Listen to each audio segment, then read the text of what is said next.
Mohsin Fakhrizadeh, top nuclear scientist of Iran और chief of Iran nuclear program, जिसकी हत्या उनकी राजधानी तेहरान के ठीक बाहर की गई थी। एक ब्लैक निसान कार से मोहसिन पर 13 बुलेट चलाई गई। निसान कार पर एक मशीन गन सेटअप की गई थी, लेकिन इस मशीन गन को कोई ह्यूमन द्वारा कंट्रोल नहीं किया जा रहा था, बल्कि ये एक एआई कंट्रोल्ड मशीन गन थी।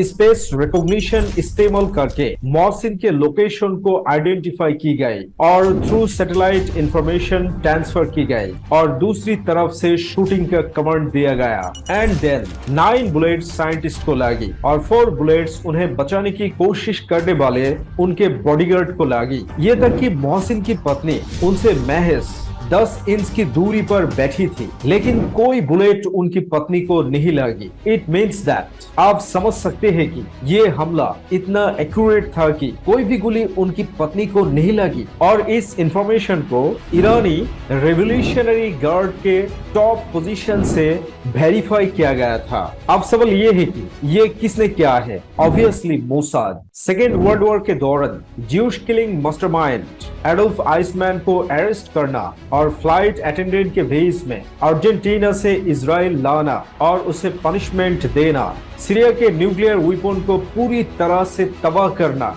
और ये तक कि महज 6 डेज के अंदर अरब कोalition को हराकर इजिप्ट के सिनाई प्रोविंस पर कब्जा करना, मोसाद इजराइल की ऐसी सैकड़ों इंपॉर्टेंट हिस्टोरिकल इवेंट्स का हिस्सा है। अमेरिकन सीआई के बाद दुनिया की सबसे बड़ी टेक सर्विस इंटेलिजेंस एजेंसी है मोसाद। लेकिन जो देश साल 1948 से पहले एग्जिस्ट नहीं करता था और जिस देश की साल 1910 से पहले मिडिल ईस्ट में केवल एक एग्रीकल्चरल सेटलमेंट थी, उस देश कैसे दुनिया की दूसरी सबसे बड़ी इंटेलिजेंस एजेंसी एस्टेब्लिश कर पाया? और इजराइल की मोसाद पूरी दुनिया के लिए क्यों डर का नाम है? आज का वीडियो इसी बारे में है। फर्स्ट वर्ल्ड वॉर के बाद जब ब्रिटिशों ने डिक्लेयर की कि वो पैलेस्टाइन में एक ज्यूश स्टेट एस्टेब्लिश करेंगे, तब पैलेस्टाइन में ज्यूश एस्टेब्लिशमेंट्स की रक्षा के लिए साल 1920 में हेगेना एस्टेब्लिश किया गया था। हेगेना का पर्पस न केवल ज्यूश एस्टेब्लिशमेंट्स की रक्षा करना था, बल्कि माइग्रेटेड ज्यूश और एंटी अरब मूवमेंट के लिए वेपन्स और इंटेलिजेंस कलेक्ट करना भी था। लेकिन इसी बीच अरब देशों ने ज्यूश माइग्रेशन पर रेस्ट्रिक्शंस लगा दिया। इस रेस्ट्रिक्शन के बावजूद हिटलर की अत्यधिक टॉर्चर के कारण 1934 से 1948 के बीच कम से कम 1 लाख यहूदी पैलेस्टाइन भाग गए। उनकी सुरक्षा की जिम्मेदारी हेगेना पर थी और बाद में जब मोसाद एस्टेब्लिश हुई तो मोसाद के प्राइमरी एजेंट्स हेगेना से आए। जेरूजालेम के ऑपरेटिस्ट्स ने साल 1946 में बमबारी करके किंग डेविड होटल को बर्बाद कर दिया। इस बमबारी से 91 लोगों की मौत हो गई। किंग डेविड होटल ब्रिटिश का ऑपरेटिंग हेडक्वार्टर था और फिर ब्रिटिश मैंडेट से हट गए और इस क्षेत्रों का फ्यूचर यूनाइटेड नेशंस के हाथों में दे दिया गया। तब यूनाइटेड नेशंस डिसाइड करता है कि पैलेस्टाइन को डिवाइड किया जाएगा। उस समय पैलेस्टाइन की 1/3 आबादी यहूदी थी, लेकिन यूनाइटेड नेशंस डिसाइड करता है कि पैलेस्टाइन की 56% जमीन इस 1/3 यहूदी लोगों को दे दी जाएगी। 14 मई 1948 को इजराइल की एस्टेब्लिश हुई और अगले दिन सऊदी अरब, इजिप्ट, जॉर्डन, लेबनान, सीरिया और इराक ने इजराइल के खिलाफ युद्ध की घोषणा की। उसी दिन इजराइल के first prime minister David Ben Gurion ने इजराइल में स्टेट ऑफ इमरजेंसी की घोषणा की और स्टेट ऑफ इमरजेंसी आज भी इजराइल में एक्टिव है। एनीवे, डेविड बेन गुरियन ने मिलिट्री फोर्स के विस्तार के बजाय एक इंटेलिजेंस एजेंसी का विस्तार करने के लिए एक आइकॉनिक स्टेप उठाया था, क्योंकि एक इंटेलिजेंस एजेंसी किसी भी वॉरफेयर में मिलिट्री पावर को ह्यूजली इंक्रीज कर सकती है और इजराइल को अपनी मजबूत इंटेलिजेंस एजेंसी का नतीजा अरब इजराइल वॉर में मिला, क्योंकि इजरायली गेरिला अटैक से अरब कंट्रीज के आर्टिलरी बर्बाद हो रहे थे। मार्च 1949 में इजराइल ने पहली बार इस लड़ाई पर जीत हासिल की और 13 दिसंबर 1949 को तेल अवीव में मोसाद की ऑफिशियल तौर पर शुरुआत हुई। 1952 से 1963 के बीच मोसाद के डायरेक्टर ईसर हरेल ने अलग अलग देशों के आतंकवादियों की भर्ती शुरू की।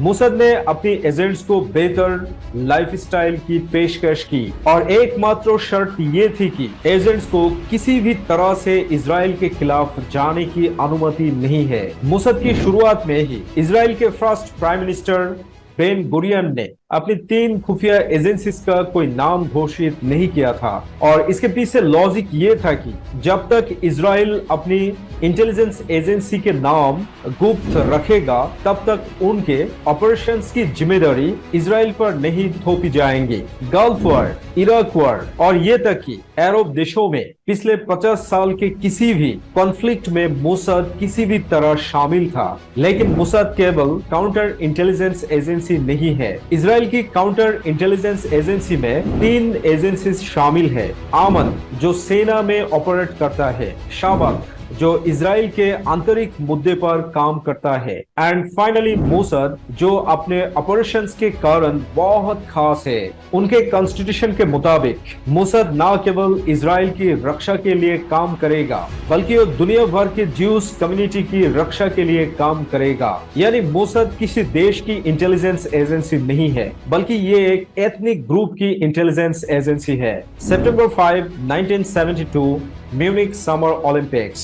एथलीट्स के भेष में 8 फिलिस्तीन आतंकवादी इजराइल के तंबू में घुसते हैं। उन सभी पैलेस्टाइन के ब्लैक सितंबर ग्रुप के मेंबर्स थे and because of the failure of German security उन्होंने 11 इजरायली एथलीट्स की हत्या कर दी। As a result Israel holocaust के लिए बदला लेना चाहता था। जब इजराइल के डिफेंस मिनिस्टर इस जेनोसाइड के बारे में डिसीजन लेने के लिए तत्कालीन प्राइम मिनिस्टर गोल्डा मेयर के पास आए तो गोल्डा मेयर ने रिलैक्स्ड मूड में कहा, वी मस्ट डिस्ट्रॉय ब्लैक सितंबर। इसके बाद शुरू हुआ ऑपरेशन व्रेथ ऑफ गॉड। अगले कुछ ही महीनों में पैलेस्टाइन ब्लैक सितंबर और पैलेस्टाइन लिबरेशन ऑर्गेनाइजेशन के बड़े लीडर्स की अजीब तरह से मौत होते रहती है। वेले जुएटर की मौत रोम में, एतल बेसिसो की मौत पेरिस में, अबू अल हसन और हमदी आदवान की मौत साइप्रस में होती है। फिर 1973 में बेरूत जेनोसाइड जिसमें अबू यूसुफ, कमल अदवान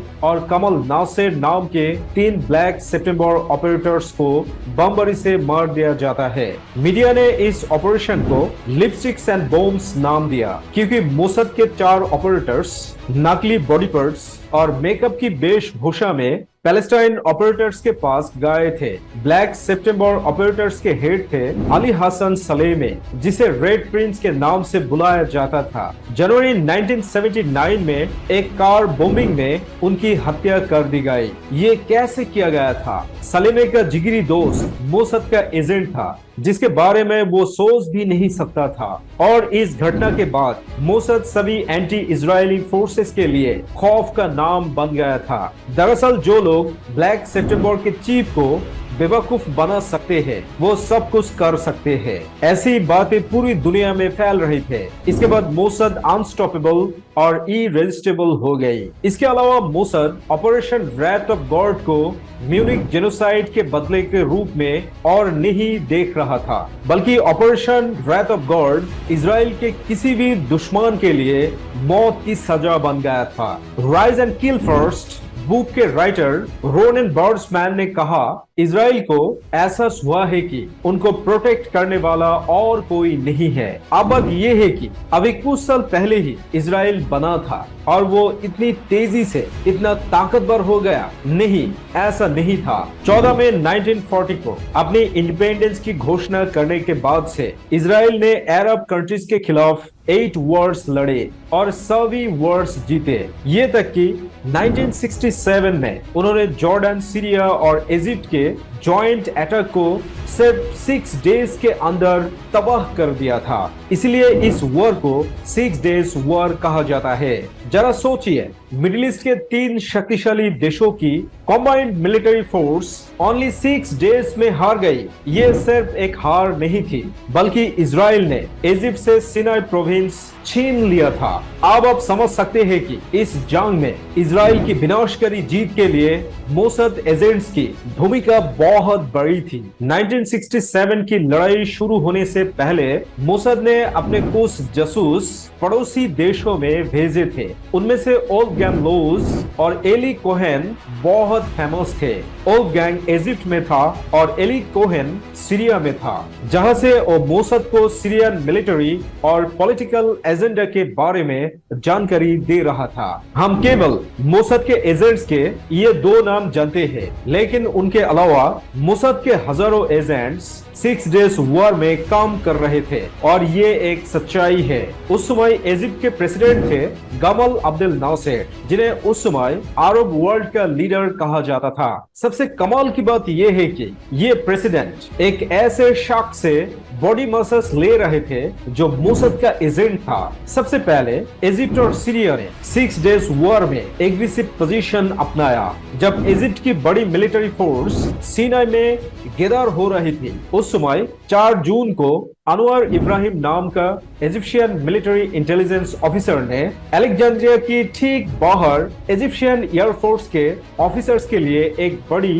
पार्टी की अरेंज की, जहां करीब 100 एयरफोर्स पायलट्स सुबह तक जमकर पार्टी करने के बाद नशे में धूत हो गए और भोर होते ही अनवर इब्राहिम इजिप्ट से भाग गया। That was a master plan और इसके 1 घंटे के अंदर ही इजरायली एयरफोर्स ने हमला कर दिया। हालांकि अरब एलाई फोर्स ने आक्रामक रूप अपनाया, लेकिन इजराइल ने यूएस की मदद से पहला हमला किया। इजिप्ट के 419 प्लेन्स में से 304 प्लेन्स, सीरिया के 112 प्लेन्स में से 53 प्लेन्स और जॉर्डन की पूरी एयरफोर्स सिर्फ 2 अटैक से बर्बाद हो गई। इन अटैक्स के बारे में जॉर्डन के बादशाह हुसैन बिन तला ने कहा, इजरायली पायलट्स के पास 32 ईयर बेसिस के हर ईयर बेस की डिटेल इंफॉर्मेशन की पूरी स्केड्यूल थी। मिडिल ईस्ट सिक्योरिटी इश्यूज के expert writer and researcher Samuel Kurtz ने इस हमले के बारे में कहते हैं, मॉडर्न वॉरफेयर में इतिहास में किसी भी समय में कोई कंट्री दुश्मन के स्वभाव, विकास, क्षमताओं और इन एबिलिटीज के इतने अंतरंग चित्रों से सुचाचित नहीं हुआ था जैसे कि 5 जून 1967 की सुबह इजराइल डिफेंस फोर्स था। कब इजिप्शियन एयरफोर्स प्लान्स पेट्रोलिंग के लिए निकालेगा, किस मोड़ पर मुड़ेगा, ये तक कि कब अपनी शिफ्ट बदलेगा, इसकी मिनटली डिटेल्स इजरायली इंटेलिजेंस एजेंट्स के हाथों में थी और उनके पास इजिप्शियन अटैक की शुरुआत की पिन पॉइंट टाइम टेबल भी थी। लेकिन अब कुछ भी कहे, अरबियन लीडर्स ने इस युद्ध में सीली मिस्टेक की, क्योंकि जॉर्डन के बादशाह और इजिप्ट के प्रेसिडेंट पब्लिक फोन पर बात कर रहे थे कि इजराइल के हमला का जवाब कैसा होगा। जाहिर है इजराइल ने उस फोन कॉल को अपने कब्जे में ले लिया और उसे पब्लिश कर दिया और उससे ये साफ हो गया था कि अरब लीडर्स इजराइल से कितना डर रहे थे। ये तक कि इजराइल ने इजिप्शियन मिलिट्री कोड को तोड़ने में भी सक्षम थे, जिसके माध्यम से वो इजिप्शियन मिलिट्री को गलत ऑर्डर्स दे रहे थे। फॉर एग्जाम्पल, जब एक प्लेन इजराइल पर हमला करने के लिए जा रहा था तो उन्होंने पायलट को कमांड दिया मेडिटेरेनियन सी पर सभी बॉम्ब्स फेंकने का। जब पायलट ने कहा कि ये कोई स्मार्ट मूव नहीं होगा, तो दूसरी तरफ से पायलट को उसके फैमिली मेंबर्स का नाम लेकर धमकाया जाने लगा। क्या आप समझ सकते हैं कि मोसाद के हाथ में कितनी प्रिसाइज जानकारी थी? अब सवाल ये है कि इतने बड़े ऑपरेशन को ऑपरेट करने के लिए मोसाद को पैसा कहां से मिलते हैं? जाहिर है मोसाद को इजराइल से पैसा मिलता है और इजराइल के लिए पैसा इकट्ठा करने का सबसे बड़ा और खास जरिया यूनाइटेड स्टेट्स ऑफ अमेरिका है, and this has hundreds of evidences.